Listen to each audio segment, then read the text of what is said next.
ಆವರಣದಲ್ಲಿ ನಡೆದ ಸುದ್ದಿಗೋಷ್ಠಿಯಲ್ಲಿ ಮಾತನಾಡಿದ ಸಿವಿಲ್ ಪ್ರಧಾನ ನ್ಯಾಯಾಧೀಶರಾದ ಗಣೇಶ್ ಎನ್ ರವರು, ಲೋಕ ಅದಾಲತ್ ಮುಖ್ಯ ಉದ್ದೇಶ ನ್ಯಾಯಾಲಯಗಳಲ್ಲಿ ಬಾಕಿ ಇರುವ ಪ್ರಕರಣಗಳನ್ನು ಪರಸ್ಪರ ಒಪ್ಪಂದ ಮತ್ತು ಮಧ್ಯಸ್ಥಿಕೆ ಮೂಲಕ ಶೀಘ್ರವಾಗಿ ಉಚಿತವಾಗಿ ಬಗೆಹರಿಸುವುದಾಗಿದೆ.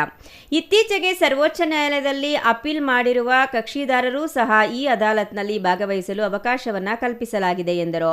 ಸರ್ವೋಚ್ಚ ನ್ಯಾಯಾಲಯದಲ್ಲಿನ ಗೌರಿಬಿದನೂರು ತಾಲೂಕಿನ ಕಕ್ಷಿದಾರರಿಗೆ ಇಲ್ಲಿಯೇ ಲೋಕ ಅದಾಲತ್ ಮೂಲಕ ಅವಕಾಶಗಳನ್ನು ಕಲ್ಪಿಸಿದ್ದು, ರಾಜಿ ಸಂಧಾನದ ಮೂಲಕ ತಮ್ಮ ಪ್ರಕರಣಗಳನ್ನು ಇತ್ಯರ್ಥ ಮಾಡಿಕೊಳ್ಳಬಹುದಾಗಿದೆ ಎಂದರು.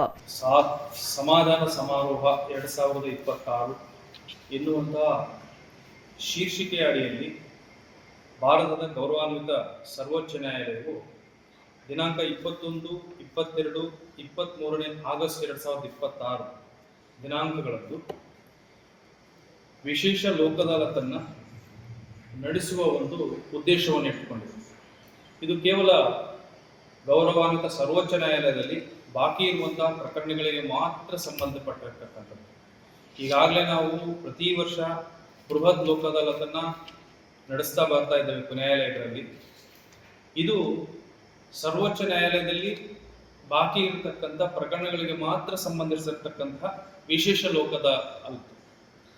ಇದರ ಒಂದು ವಿಶೇಷತೆ ಏನಂತಂದ್ರೆ, ಈಗಾಗಲೇ ಗೌರವಾನ್ವಿತ ಸರ್ವೋಚ್ಚ ನ್ಯಾಯಾಲಯವರು ಸರ್ವೋಚ್ಚ ನ್ಯಾಯಾಲಯದಲ್ಲಿ ಬಾಕಿ ಇರತಕ್ಕಂಥ ನಮ್ಮ ತಾಲೂಕಿನ ಎಲ್ಲ ಪ್ರಕರಣಗಳ ಒಂದು ಲಿಸ್ಟ್ ಅನ್ನ ಕೊಟ್ಟಿರ್ತಾರೆ.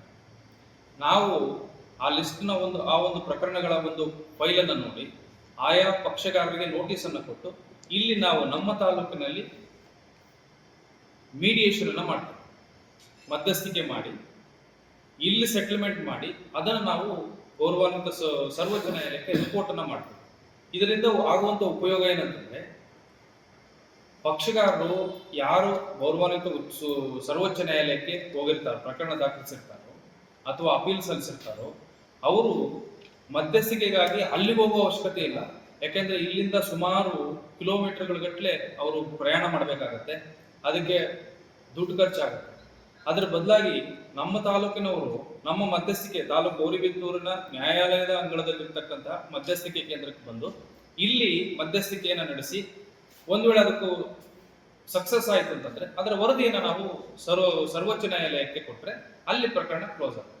ಬ್ಯಾಂಕಿಂಗ್ ಮತ್ತು ವಿಮಾ ಸಂಬಂಧಿತ ನಾಗರಿಕ ಕಾನೂನು, ಮೋಟಾರು ಅಪಘಾತ ಪರಿಹಾರ, ಗ್ರಾಮೀಣ ವ್ಯಾಜ್ಯಗಳು ಮತ್ತು ರೈತ ಸಮಸ್ಯೆ, ಕ್ರಿಮಿನಲ್ ಕೌಟುಂಬಿಕ ವಿವಾದಗಳು, ಕಾಮಗಾರಿ ಮತ್ತು ಕೈಗಾರಿಕಾ ಕಾನೂನುಗಳು, ಭೂಸ್ವಾಧೀನ ಮತ್ತು ಪುನರ್ವಸತಿ, ಆಸ್ತಿ ತೆರಿಗೆ, ಬಾಡಿಗೆ ನಿಯಂತ್ರಣ ಮತ್ತು ಸಾರ್ವಜನಿಕ ಆವರಣ ಸೇವಾ ಕಾನೂನು, ವರ್ಗಾವಣೆ ಪ್ರಕರಣಗಳನ್ನು ಲೋಕ ಅದಾಲತ್ನಲ್ಲಿ ಇತ್ಯರ್ಥ ಮಾಡಿಕೊಳ್ಳುವ ಅವಕಾಶವನ್ನು ಸರ್ವೋಚ್ಚ ನ್ಯಾಯಾಲಯ ಕಲ್ಪಿಸಿದೆ ಎಂದು ತಿಳಿಸಿದರು.